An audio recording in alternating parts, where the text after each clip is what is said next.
Halo teman-teman, kembali lagi di channel Layar Narasi. Kali ini, kami akan mereview sebuah film berjudul The Roundup, Punishment. Sebelum menonton, siapkan kopi hangat dan cemilan kesukaan kalian untuk menemani mendengarkan narasi film kami malam ini.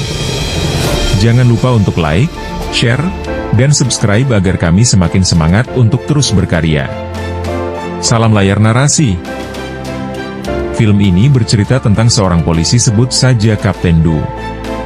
Dia itu tipe polisi yang gak mau ribet dengan aturan. Selama dia bisa menangkap kriminal, caranya gimana aja sah buat dia. Tapi metode kerasnya ini sering bikin rekan-rekannya, bahkan komandannya sendiri, merasa dilema dan galau. Mereka tahu Kapten Du sangat efektif, tapi batas antara penegakan hukum dan kekejaman jadi kabur.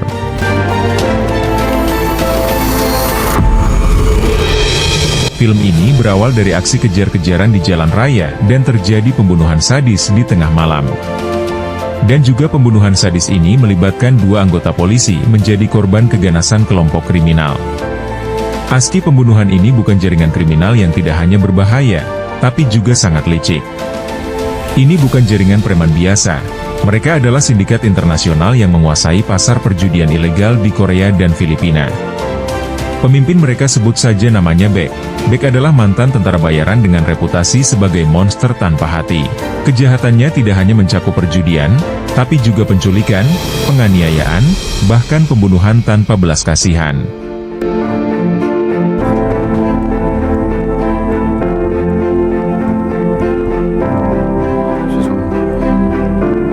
Kapten Du bersama tim sibernya tiba di sebuah gedung tinggi.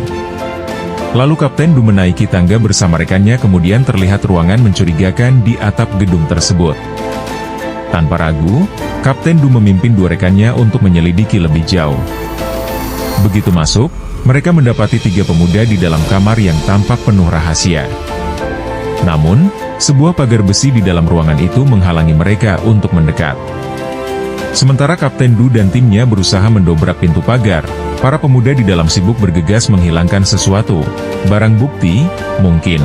Dengan ketangkasan dan kekuatan tim yang terlatih, Kapten Du akhirnya berhasil membuka jalan.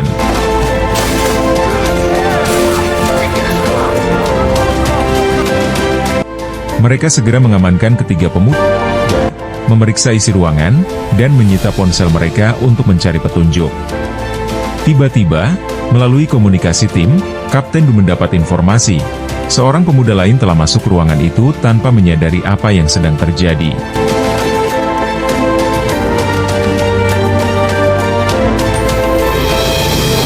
Dalam hitungan detik, Kapten Du dan timnya bersembunyi, bersiap melakukan penangkapan.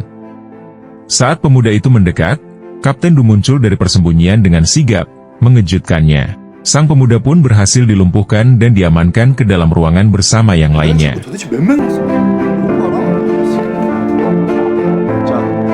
Cerita dimulai dengan investigasi oleh Kapten Ma Seok Du dan timnya setelah seorang pemuda ditemukan tewas secara misterius di pusat kota Filipina. Investigasi ini membawa Kapten Du bertemu dengan keluarga korban, termasuk ibu dari Song Jae.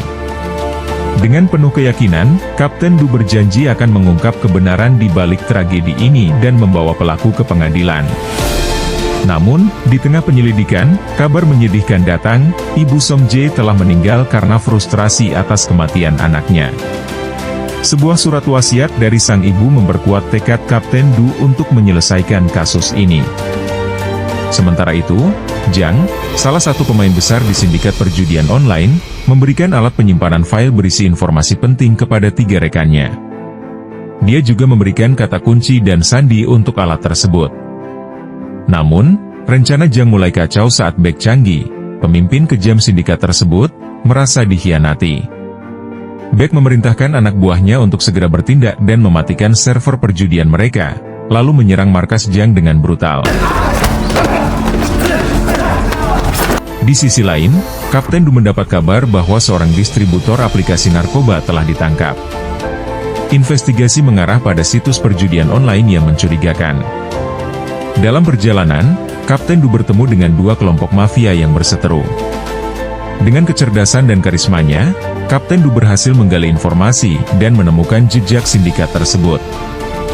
Dia akhirnya bekerja sama dengan seorang presiden kasino, yang diberi lencana kepolisian sementara oleh Kapten Du untuk menyelidiki lebih jauh.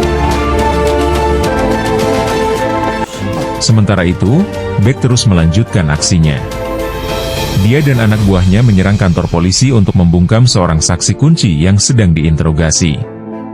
Dalam kekacauan yang diciptakan Beck dengan mendatangkan pedagang makanan ke kantor polisi, ketika di kantor polisi sedang sibuk, Beck pun langsung masuk ruangan interogasi dan langsung membunuh anak buahnya supaya kasusnya tidak terbongkar.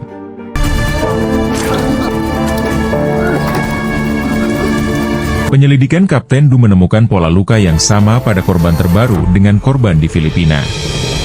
Hal ini memperkuat hubungan antara sindikat Beck dengan jaringan kriminal yang lebih besar. Kapten Du dan timnya mulai membangun strategi untuk menghancurkan operasi perjudian online tersebut. Mereka menargetkan markas sindikat di Samseongdong. Dengan kerja sama presiden kasino yang kini dijuluki Detektif Jang, mereka menyusup ke dalam jaringan sindikat untuk menemukan bukti kuat.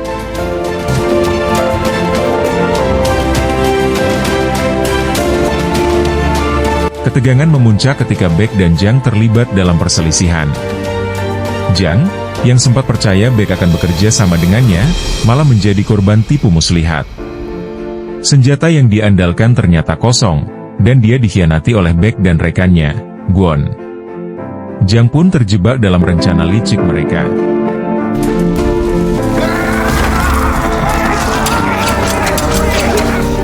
Di malam yang menentukan, anak buah Beck menyerang kasino milik detektif Jang.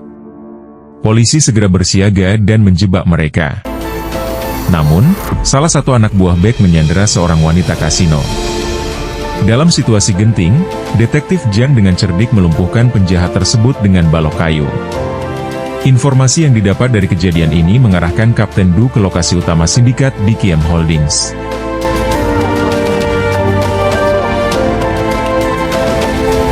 Kapten Du dan timnya menyerbu markas Kiem Holdings.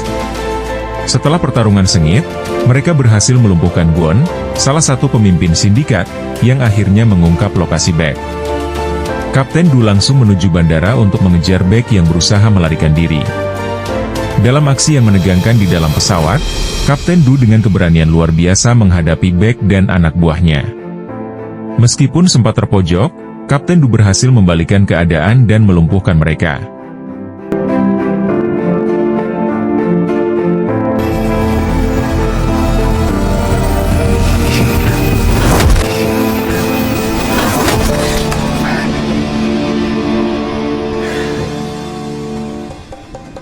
Akhirnya, Beck dan seluruh jaringannya diserahkan kepada pihak kepolisian.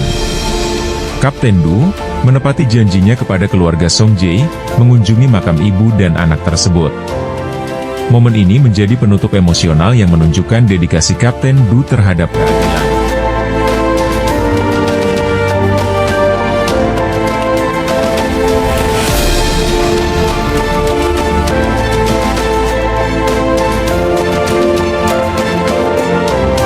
Namun, cerita belum selesai. Detektif Jang, yang kini merasa seperti pahlawan, menerobos lampu merah dengan kendaraan mewahnya. Saat dihentikan polisi, dia dengan santai menunjukkan lencana, yang ternyata bukan lencana kepolisian, melainkan lencana pengawasan obat dan makanan. Detektif Jang segera menelepon Kapten Du, yang hanya bisa tertawa mendengar kelakuan rekannya.